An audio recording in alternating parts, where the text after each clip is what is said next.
Craptaculous. You are now flipping over to the B-Sides. Hello and welcome to Cinema Craptaculous Presents B-Sides, where we dig through the streaming pile of crap that the internet has to offer to find that rare gem. And don't forget to like and rate us wherever you listen to us because it really helps get the Craptaculous word out there. This is Dave, and with me are my uncrappy co-hosts, Tara. And Adam. It's Eternal Sunshine of the Spotless Mind meets Blade Runner meets longest game of memory ever played. It's the sci-fi film noir movie Reminiscence. I'm sorry, I know I'm supposed to do the IMDB, how it describes it, but is that this movie? I don't guess. Okay, all right. Anyways, here's Are you saying my pitch sounds better than the movie? I don't, maybe. Anyways, here's how IMDB describes this movie. Nick Bannister, played by Hugh Jackman, a private investigator of the mind, navigates the alluring world of the past when his life is changed by new client May, Rebecca Ferguson. A simple case becomes an obsession after she disappears and he fights to learn the truth about her. Okay. I'm going to say right off the bat, this was a sci-fi film noir, and I was so with Hugh Jackman, and I was so in. Yeah. And the trailer looked so visually incredible. Yeah. I was like, this is a no-brainer. I mean, you tell me Hugh Jackman is in a movie, and I'm there. I'm never going to say no to it. And I have to say, this movie tried incredibly hard to make me not like Hugh Jackman. Yeah. The first hint I got of it was reading the description of the movie, and I saw PI of the mind. And I'm like, What does that even mean? Is he doing investigations on someone else's mind? Is he internally investigating his mind? And what type of investigation does it take? I don't really get it. I don't think they ever got it, even when they wrote the script. So, Adam, I don't think anybody ever really truly answered that question. So don't worry about it. You were not alone. So what he was like almost like a hypnotherapist with technology. Yes. And he could send people into their own memories, and they would experience it as if they were actually there, and also provide a third-person camera somehow. Yeah. That would that would show the scene that they're seeing. It's the future. It's the future of the past. Get it? So whether you lost your keys or murdered someone, they could get into your brain. Okay, let's talk about this for a second. So Hugh Jackman runs this agency with what's her name there? Tandy Newton. Thank you, Tandy Newton, who's awesome. I love her as an actress too. I'm like, we Absolutely. got Hugh, we got Fandy. This is going to be great. So he runs an agency where he basically helps people. He helps people relive moments in their lives, and some of them are good, and some of them maybe they have questions about or whatever. So in comes the femme fatale, played by Rebecca Ferguson, also an actress I like. And I'm like, oh, okay, I got right away. She's the femme fatale. She walks in the red dress with the bum, bum with the hips, and you're like, okay, so this is obviously going to be Hugh Jackman's downfall. We've all seen noirs. Let's hear what the tantalizing setup is. Is it something like, my dad's run away with all my money, and I need to find out where it is, or I have a bad husband who's addicted to the bottle. Nope. I don't know where I left my keys. That's the setup for the whole movie. I don't know where I left my keys. Adam, I'm sorry. Have you ever lost your keys? I have. Often. I mean, it seems important. It does. You can't start a car or get in a door without your keys. But I yes, Adam, that is the impetus of that launches us into the story, okay? But before that, we have 10 or so minutes of so much voiceover exposition about this world, okay? Okay. So this world is my first note. So they open on an ocean, and they open up on Miami that is half underwater, right? And Wait, by the way, between Pig, Shark Night, and this movie, which is the last three movies we've in real time watched, every single one of them opened with a shot of open water. Yeah. What's That's true. It's a good point. Yeah. Open. I don't know. I hope think, open I water think is getting some 2022 is the year we residuals. drown. I mean, everybody wants it apparently who makes film. So, anyways, there's my first note was like, well, on the bright side, there's a lot of waterfront property now in this world. So, okay. So anyway, so he's like sort of explaining like basically like climate change, things have gone bad, like a lot of like Florida's underwater, blah blah blah blah blah. Okay, so that's fine, and you can only I think see. that was actually one of the lines. He was like, "A bead of time on the necklace of your life." Blah blah blah. Oh, man. Dave, you could have played this part. I mean, honestly. What are you doing, Dave? Wrong career path, bro. I'm not fit like Hugh Jackman. But No one is. my immediate thought is, okay, so you can only see like the top half of like the really tall buildings, right? And most of everything else is underwater. Yet you could see some streets, okay. But yet, all these buildings have electricity. Right? Thank you. That's right. I was like, that's right. what? Yeah. What are How? you talking about? Everything is like, you're gonna die if you touch that water because apparently it's electrified. Like what? Yeah. Yeah, and What are then- you talking Well, the about? other thing is there's a dam or a levee that kind of protects the inner city, Sure. but they try to make this not just a story about the end of the world, but also a story about class, because Right. the super rich people have a bigger dam Right. that really keeps everything dry. Right. And I was like, but there just seems to be enough land. Watching this whole movie, there's always people wandering around on land. Yes. So Right. yeah.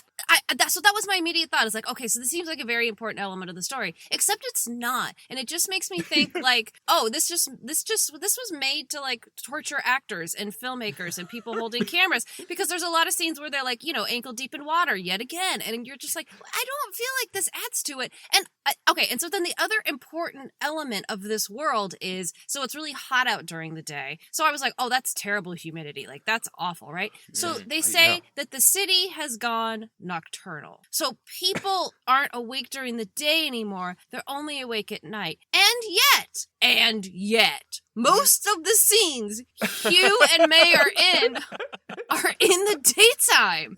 Yep. That's right. I forgot about that line because so much of it is in the daytime. It's they're walking around and they're like, there's no one else here. And I'm like, so nobody else likes to be awake during the day? Really?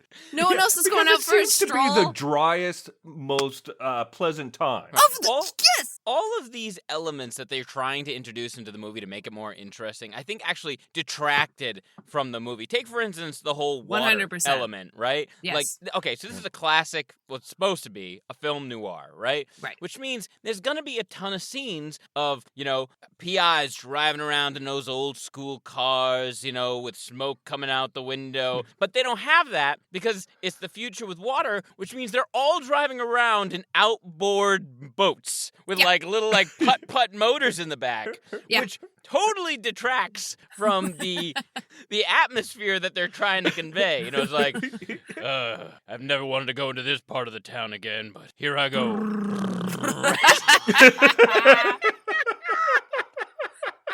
Oh my God, it's murder. So Dave, I actually wrote down, like, this is, at the beginning of this movie, despite all this, I was like, oh, this is actually kind of cool, because do you guys remember the movie End of Days with Ray Fiennes and Juliette Lewis? It's like from the 90s. Yeah. God, Yeah. I loved that movie. That movie was so good. It's a fun movie. And the little thing that Hugh Jackman and Tandy Newton put on everybody's heads to do their memory thing is exactly the thing they use in End of Days. And I was like, oh, so this is like End of Days meets Minority Report. Because again, this technology that Hugh uses, he says it was invented to like get criminals or like, pry information out of people. But that like, that's not really what they use it for anymore. Anyways, it becomes very convoluted right from the top. And the other thing is, this technology is kind of used like a drug, because a lot of people Right. go and visit moments that they love. Like there's a vet who wants to visit a day with his dog from when he was a child. And what's kind of the central point of the whole movie is there was this lady who was having an affair with a man, and she just kept wanting to go back and visit that the moment of that affair. And of course, the man is a super powerful rich man. Sure. As he always is in these film noir movies. And but we don't spend any time with him. We don't spend any time with the woman having the affair. We barely spend any time with the wife who is being cheated on by this adulterous man. And we're supposed to give a crap about them as the movie progresses? Like, that was a thing that drove me nuts. It's interesting because when Tandy Newton came on, and then the woman who plays that role, they're both in Westworld, and I was like, oh, so we're just using we're just using the whole cast of Westworld. And then I didn't realize till the end, because I didn't look at who wrote or directed this, but it was Lisa Joy, who's like one of the creators of Westworld. So then I was like, oh, it makes more sense now. But again, this role that Adam's talking about is crucial, and basically she's in one scene, and she doesn't come back, and Hugh Jackman later has one line that's like, oh, she usually comes all the time, and she hasn't come back. It's like, okay, who cares? Yeah, like, we didn't get the scene, like, again, I'm going back to classic noir tropes, but we didn't get the scene where Jackman is in the, like, expensive study with the big man in charge, and he's like, maybe you should just look the other way. And we didn't get the scene where he's, like at the diner with the poor waif who, you know, is in love with the adulterous man, and she's just like, I just can't quit him. Like, we don't have these scenes. So when it all comes tumbling down later in the movie, we do not give a shit. Like, we just don't care. Like, the only thing that's supposed to keep us involved in this movie is, honestly, how sultry Rebecca Ferguson is. Like, that's the whole selling card of the whole movie, right? Which honestly, and this I find her to be a very attractive woman. If that's what you're selling your movie on, go with Hugh Jackman. Like, let's be honest here. Like, he's a beautiful man. I think there's one moment in the movie where Tandy Newton's like, you look like shit, Hugh. I'm like, on my best day, I'd like to look like Hugh Jackman looking like shit. Because, goddamn, man. I mean, like that. I would actually think this would be a really fun take on a noir if it ended up the PI played by Hugh Jackman was the fatale, and like he kept walking into places, like, and everybody's like, oh my. I just can't quit him. I feel like I felt the same way as Adam, as I was like, okay, so he has this like love affair with this beautiful woman and they fit together. They're a great couple. And then one day she just leaves. I'm like, you don't leave Hugh Jackman. This woman's dead. Like, give me a break. Dare you? Like, don't leave him. What are you talking about? She's dead. She's been killed by every other woman in Miami. That's what happened. Like, a bunch of women. Like, you're with you? Stab, stab, stab, stab. And a bunch of men. Especially if this is the end of the world and like millions of people have died, and you find Hugh Jackman, you hold on. You like take him, you kidnap him on a boat, and you take him to an island. Like, you were like, that's it. No one else can look at you except me. That's it. Hey there, we'll be right back. And now, back to the show. Everything's leading up to this reveal, I think it is, that Rebecca Ferguson, has been playing him this whole time and is in on the plot to get so that she can get the memories of the other lady from Westworld so that they can cover it up or blackmail. Is it cover up or blackmail? It's unclear. I feel like the whole time, all we know is that there's a certain point where she disappears. Hugh comes back in, loses his mind. Tandy Newton tells him he looks like shit. And then he's like, I gotta go find her. And she's like, okay, bye. Like, whatever. And, and then he goes to find her. And even Tandy Newton's like, I don't know why you're doing this, bro. And she was right. Because we don't either. We don't either. Yeah. And I thought it was so not so interesting. I thought it was so boring that we had to just accept that Hugh Jackman got obsessed with this woman within like 15 minutes. Yes. Right. And could not let her go. And like, I didn't even realize they had a relationship until about an hour into the movie. I was like, oh, he's not just blindly obsessed with her. They had an actual relationship. Right. I didn't know that. It didn't make sense. And it's not like he's walking through the desert. Tandy Newton works with you every day, sir. Like, she's right next to you, man. Like, beautiful women surround you. It's not like... And this idiot comes in having lost her keys? Like, that's a red flag right away. Like, let me get this straight, lady. You want to spend several $100s because you lost your keys? And then he goes into her memory and sees that, oh, she's got a dildo underneath the bedside table, and she's a nightclub singer who doesn't sing that well. Like, what about this woman is drawing you in, sir? Meanwhile, Tandy Newton's like, I'm right here. Like, Yeah. fuck you. I'm drinking because I love you. Glug, glug, glug, glug, you know?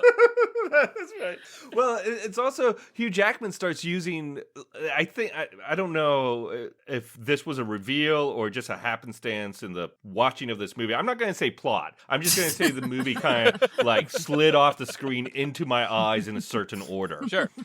And but he starts using the memory machine and he becomes kind of upset. Like, he just keeps reliving memories, acting as though he's trying to solve a mystery, but is actually just masturbating, I guess. Basically. Yeah. They don't explain that memory machine very well, by the way. Oh, it's very good. I have a point about this memory machine. Okay. So in the beginning, they show a few people using it. And the conceit is you lie down in this water thing. They put the end of days helmet on you.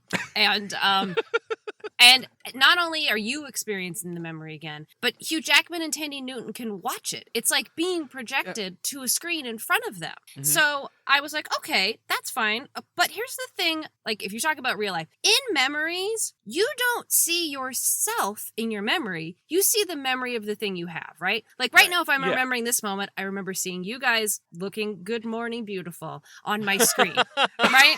And so immediately I'm like, but that's not, you don't see yourself in a memory. Like, this isn't even how a memory works. And so then they cut to the next scene where Hugh Jackman goes to meet May in the bar. And she says it. She's like, well, in a memory, you don't see yourself. And then he launches into that little story about her, like, your first kiss. And she, he's trying to like seduce her. And then he ends it by saying like, this kiss is so good. This kiss is so good. Do you see yourself now? And she like pulls herself back. And I'm like, no, I still don't see myself. And he's like, it's kind of like that. And I'm like, but that doesn't make sense. It still doesn't make sense. That's kind of like going, here's a broken analogy. See if you can make sense of it. You know and what if it is, not, though? we'll just skate by. It's Hugh Jackman, though. So if Hugh Jackman was that close to me looking into my eyes and was like, do you get it? I'd be like, yes, Hugh. Yes, of course I do. Whatever you say, Hugh Jackman. I'm starting to realize that, like, Hugh Jackman is my Liam Neeson is to Tara, I think is the way it works. Oh, yes. Yeah. 25 Liam Neeson, forget about That's it. right. No one stands a chance. Adam, I also have to tell you that your Hugh Jackman is also my Hugh Jackman. Well, that's nice. So Wait, you're sharing a Hugh Jackman? Yeah. I saw him on Broadway in The Boy from Oz, and I had like, I don't know, 10th row tickets. You guys, he's absurd. He is so tall and delicious, and just like, he's just beautiful. It's sorry, I need to take a break for a minute. I need a moment alone. You're already in the closet. Can we take a sec while Tara's enjoying her moment to talk about something that bothered me for the whole movie? Can we talk about how half-submerged Miami's metro rail system is better than current-day Los Angeles, California's metro Literally. rail system? I had that same Like, it made me so angry. I'm like, look how clean that is. Oh my god. The public transportation in this world is amazing. Outstanding. We invented a water train and a way to like make electricity not kill you in water. Like the future is looking bright, guys. Yeah, seriously. Oh my god. I feel like in this movie, like, because here's the thing: we're talking a lot about the things that don't make sense, but you hand it to Hugh Jackman and Rebecca Ferguson and Tandy Newton. There was not one dropped moment where they were not acting the shit out of these scenes, right? Oh yeah. They were working so hard, and I was like, they need, like, there should be an Oscar for like hardest work, like hardest acting. Yeah. Like, you acted so hard, like it was so, like, you tried your best, and it didn't matter because they did elevate the material. I think they made it watchable. Oh yeah, the only way this worked is because they had these actors, and the only reason they got these actors is because Lisa Joy, who, like you said, Westworld, and is also the sister-in-law to Christopher Nolan, was able to probably pull some strings, because I don't see how in any other way this movie was made. There's no way. Oh, I think he pulled all the strings in a Hobby Lobby to get this made. I will also say I thought the effects and just the cinematography. Reminiscence. Reminiscence. I thought it looked gorgeous. It did. Oh, yeah. You got the team from Westworld and Christopher Nolan's people coming in on this. Of course it's gonna look beautiful. I mean, it was beautiful. Yeah, it was stunning. It was absolutely stunning. I just One of the things I thought was amiss was that after seeing Hugh Jackman use the memory machine a couple of times, I thought, wow, they could have really kind of played with this idea. It's like, is this his memory or is this really happening within the context of the story in present day? Absolutely. That's what I was waiting for the whole time. So was I. Not once. Yeah. Not once. I was like, I got confused because, sometimes he'd like be in a memory and then pop up awake and I'd be like, I don't know where we are, but I never felt like it was clever. Yeah. No, I was waiting for the twist at the end to be like the whole time May was holding him hostage in his memory or somebody was holding him hostage for something. And the other thing at the very, very beginning, which I thought, but then they didn't really ever talk about is, okay, so Hugh Jackman and Tandy Newton have this very powerful machine. And when they see people's memory, it also makes a copy of it. So they have all these copies of everybody's memory. And they say they use it as like self-defense. So like if anybody ever went after him or whatever. And then I was like, immediately I was like, well, those seems like things that other people would want to take from you. Yeah. Yeah. But nobody ever says that, alludes to it, or even sort of makes any like we have them super safe or like somebody tried to do like nothing. This machine Well, they do. in general just was not well thought out. I mean, for starters, there's spoiler alert, everybody. At the end of the movie, instead of dealing with reality, Hugh Jackman decides to permanently live in his machine to live through the memories over and over again. And what you do is you see him say goodbye to Tandy Newton, and he goes supposedly and gets in the machine. And then it cuts forward, you want to say 5 or 10 years, guys? Maybe 20 years? A long time, a lot more. I will let you finish, but I have something to add. Okay. But so it cuts forward 5 to 10 years, and you see Tandy Newton come back to their place of work, and she puts a new jar of flowers, like, on next to Hugh Jackman, and Tandy Newton's daughter's there, and she's like, he'd rather live in the memory than live in the real world. And I'm sitting there going, is Tandy Newton, like, spoon-feeding him broth every day? Yes. How is he Wiping alive? his ass as he shits in that water? Because I would have actually really enjoyed to, like, pan down, and he's just emaciated. He's got, like, poop in the water with him. Like, just let me jump in here because I think that Tandy Newton comes and she's aged like 200 years. Like gray hair, wrinkles. Like at first I didn't even recognize her. I was like, oh, it's Tandy Newton. Oh, we jump forward in time. Right. The camera pans down to Hugh Jackman and he has aged 2 years, 3 years. He's just like gray around the temples a little bit, like a little ashen face, and that's it. He doesn't even have a beard. For days. He doesn't have a beard. He has no facial. Yes. He had like scruff. Yeah. So she Tandy Newton is there every day, like rubbing moisturizer and shaving him perfectly. That's how she spends her life now. She's like, I should be doing this regimen on myself. What's going on? It's so insane. I mean, as soon as, basically, so when Hugh goes off to find this May person, right? And he goes to all these places. First of all, the only other thing that I was like, you guys, come on, is he goes to New Orleans, right? Because they're said, like, the bad guys are in New Orleans, right? Right. And so that you know, he's got his little tugboat or whatever. And I'm like, hold on, you guys. If the world is flooded, the city that 100% absolutely doesn't exist anymore is fucking New Orleans. It's underwater. Yeah, the one that's already below sea level. It's already like the levee, and they even say like the levee's broke. I'm like, well then how are you here? Because like it is below sea level. Why is that the city you chose? Okay, so this is the part of the story they didn't really get into. That was actually New Orleans Disneyland, and it's built on top of old New Orleans, but a recreation of it. That explains all the animatronics. That explains a lot of that. Yeah. Sure. I think the scene in New Orleans, basically he goes to New Orleans to confront someone from May's past, and a gunfight breaks out. And that's when I knew that this movie was really gonna be rough, is because the action is terrible. It's a terrible action sequence. But the problem is, it's not a typical noir action sequence. If someone gets shot, they go, ugh, and they die. It's like a full-blown gunfight. And I'm like, oh no. And then later on, during the final chase scene, where Hugh Jackman's running running after this one dirty cop, and they fight for, I don't know, guys, you want to say 7 or 8 minutes across like 3 different buildings? Yes. And then it all resolves because Hugh Jackman sticks this guy's arm into a piano and pushes him into the water, and the piano drags this guy down. Like, how? How does the piano, like, hold his... Like, it was just such... Oh, it was terrible. It was so terrible. Well, it was like, they're in the rehearsal room above a giant, not arena... theater? Yeah. Yeah, like a grand theater, and the floor cracks because I guess it's rotten, and the piano goes down, and it's like 100 feet to the bottom, and Hugh Jackman's like, I can't let him die. For whatever reason. I think he's going to rip his memories out, I think. And so he dives into the water, and I'm like, have you ever tried to dive 10 feet into the water? Like, swim 10 feet down? It is hard. Right. And he's like going 100 feet down, and they're still fighting. Yeah. Well, and he's like trying to rip his arm out. He frees the guy, and the guy's reaction is to be like, fuck you! And he starts fighting again.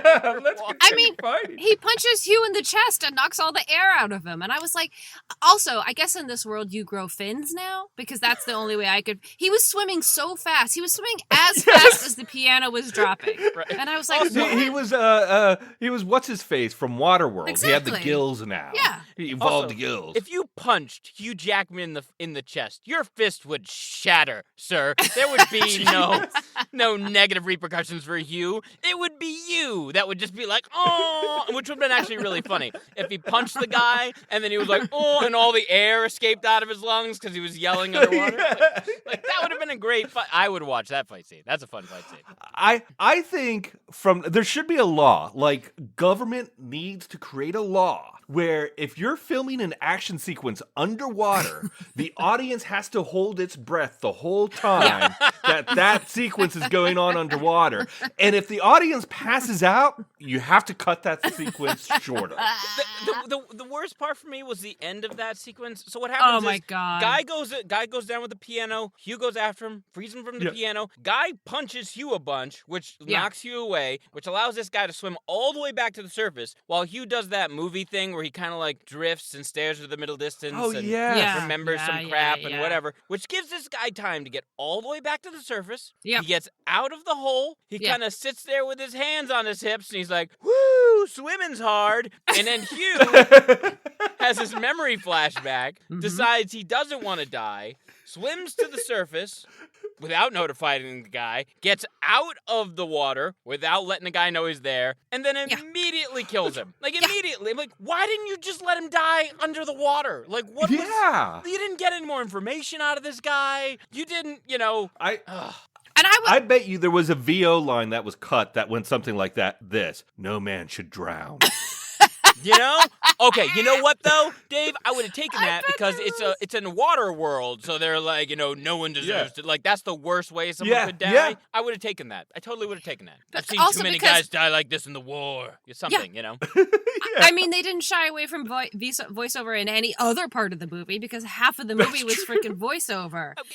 Yes, but I gave that a little more leadway because it is a noir, and I kind of there are certain things I'm willing to glance away from because of the genre, and I think what's it called? VO is like that. The immediate obsession with the femme fatale is like that. Yeah. As long as there's anything to back it up, anything. Right. Like, it could be the slightest. I've been like, okay, got it. But they didn't do anything. Well, they didn't bother. And I think it's intentional, but the repetition of his lines in VO got a little tiresome because, like, at the beginning, he's like, time is like a necklace. In the middle of the movie, he's like, time is like a necklace. And at the end of the movie, he's like, time is like a necklace. And you're like, it sounds like this movie's in an infinite loop. You know what and happened? I'm stuck in it. Is Hugh Jackman showed up one day. He's like, all right, everybody, I only got like 1 hour to do all your VO. So just give it to me, and I'm going to get through as best I can. And then he only did like the first 30 minutes of the movie, and then that was it. He's like, I got to get to Broadway. Right. That's right. Chip, chip, cheerio, I got to put my Australia. bronzer on. Kangaroo, koala, that's, I assume. And it's just... Is Hugh Jackman on the line right now? It's you know what? It's uncanny, Adam. It's uncanny. I do have a gift. We're going to find out one day what it is, but I have it. It's not that one. It's not that.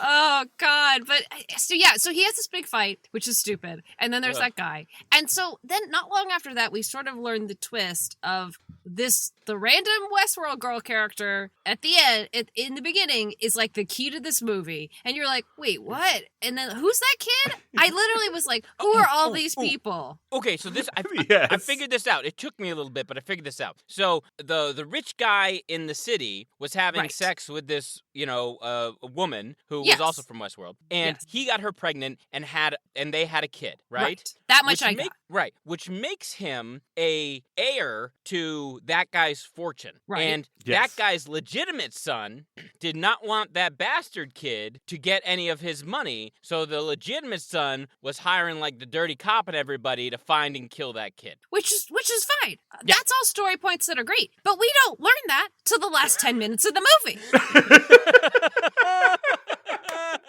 Literally the last. It's not so much a mystery as much as withholding information. It's literally it was so much withheld information because like the ending monologue about like Hugh has about our memories is beautiful, and it's like the resolution of like what he goes through and fight is gorgeous. Like I was like, oh well, that would have been a good movie to watch. Like, but you can't expect the audience to go like to be along with the ride when like it's so much withheld or just like information you heard in one sentence and you're like, wait, what are you talking about? Yeah. I feel like they got so caught up with the fact that they had Thandie Newton, Hugh Jackman, and Rebecca Ferguson in this movie. They forgot that they actually needed to feature the people who the story was about. Yeah. And they just didn't. This was a movie where where you focused on the beautiful people and then the story happened off screen. So just like real life. So it's a real life movie. Yeah, so it's real life. Yeah. For once, a movie maker depicted real life perfectly. Nailed it. Like, honestly, now that I think about it, I don't think, did we ever see the face of this rich guy? Like, no. We didn't I don't think so. We did. We did at that one point when they met in real life. He was like older at that point. But remember, he was like, I'm going to depose you. Yes. And he's like, I'm too sick to go in the thing because New Orleans. Right. Right. Right. Did you find that girl I love? Not yet, Dad. Like, it was just. Why is it in movies, and I don't know, this may be real life, that super rich families immediately go to murder? They're not like, you know what, let's just send him $5 million. He'll be fine with it. Dave, he can shut the fuck up. It's because they're bored. Good point. You're right. And murder is the ultimate cure of boredom, Tara? That's right. Listen, when you have nothing else. Wait, do you speak of experience? No, listen, Dave, shut up. It's none of your business. You better be lucky that I'm never bored in your presence. No, you are not.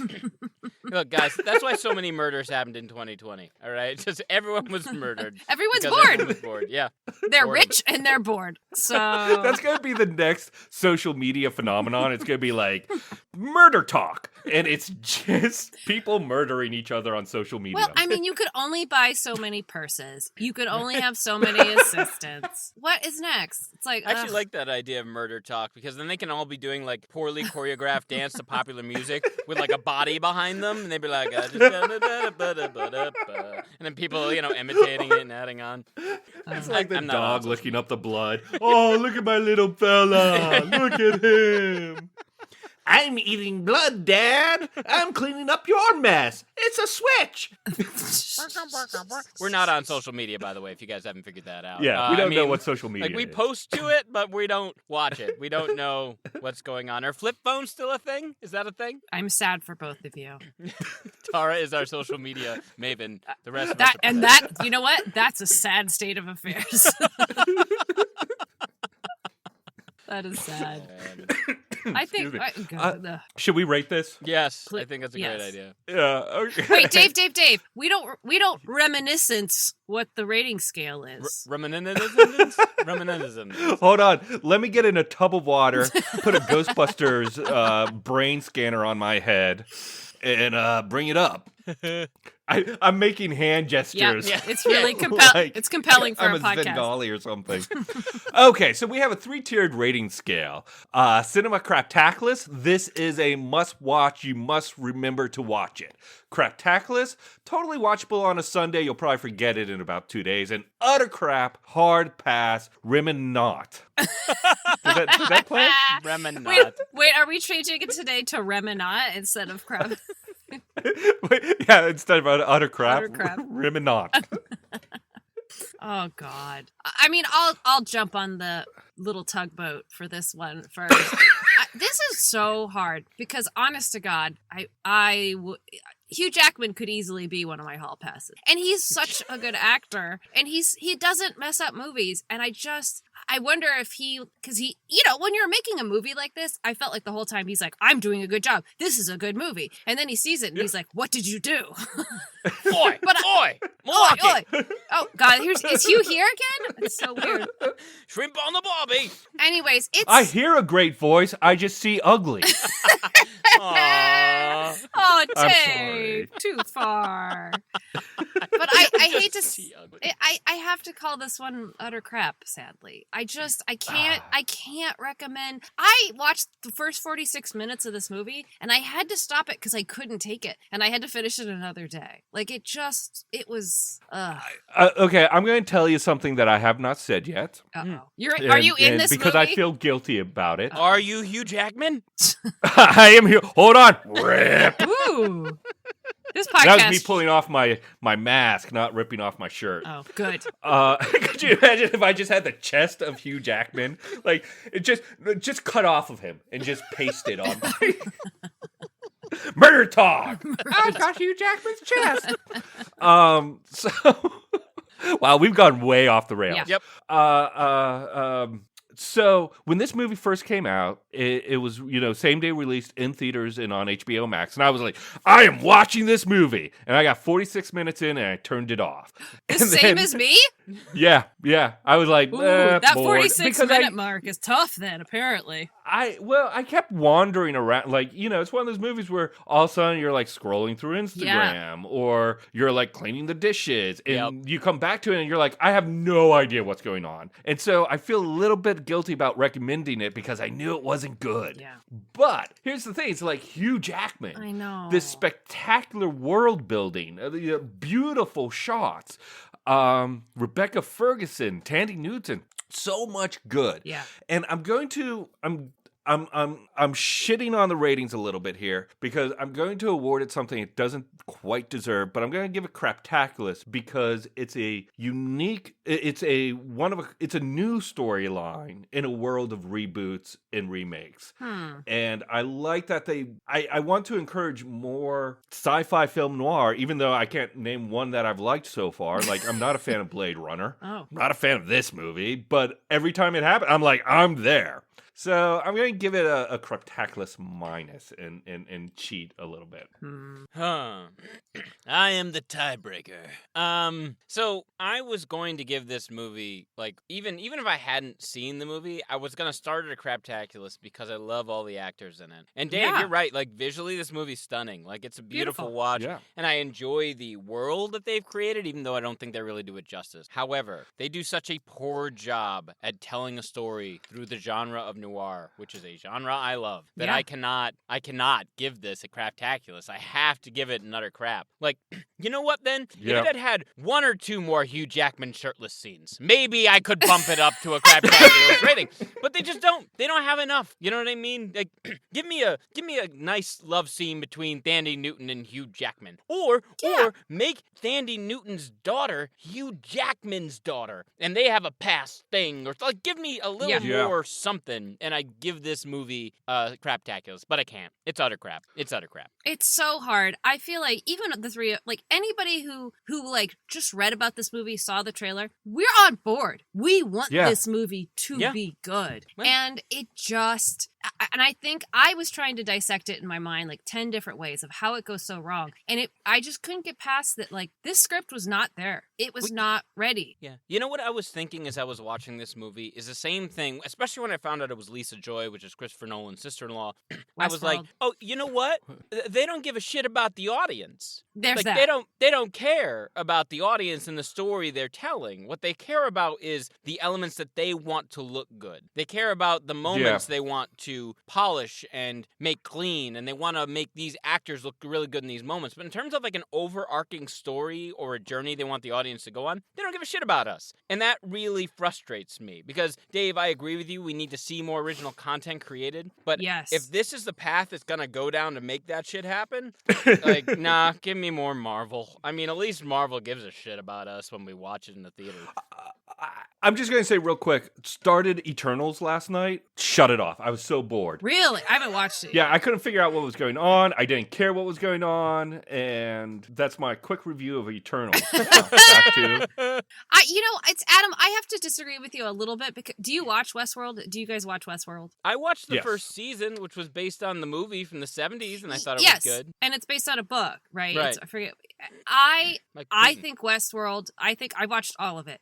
I think it's marvelous. I think it's great storytelling, especially on HBO. It really fits in the HBO mold of like, they focus on characters and like the plot I don't know. I think Westworld is a beautifully so far told story, and it's interesting and it is very unique because they took it well beyond the book and they took it to ways that is so far so is interesting, right? So I actually was surprised that this was like what she did. Because the talent's there. Because the talent is there. Right. I just feel like maybe it's like one of those things that, it's on HBO Max. She has a connection with HBO, probably funded. I don't know who made this movie or funded it, but, they obviously want to make her happy and do the things that they want. But I think maybe like giving some real hard-hitting notes or like directorial help would have benefited the whole movie. Just a polish. Just a story. Just once again about like, that's not what a memory is, but just a small note. Just a small note.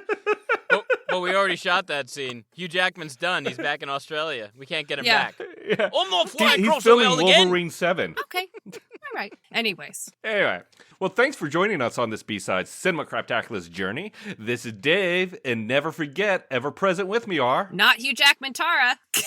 And Hugh Jackman. I mean, it's Adam. It's Adam, guys. I know you thought it was Hugh, but crikey, it's Adam.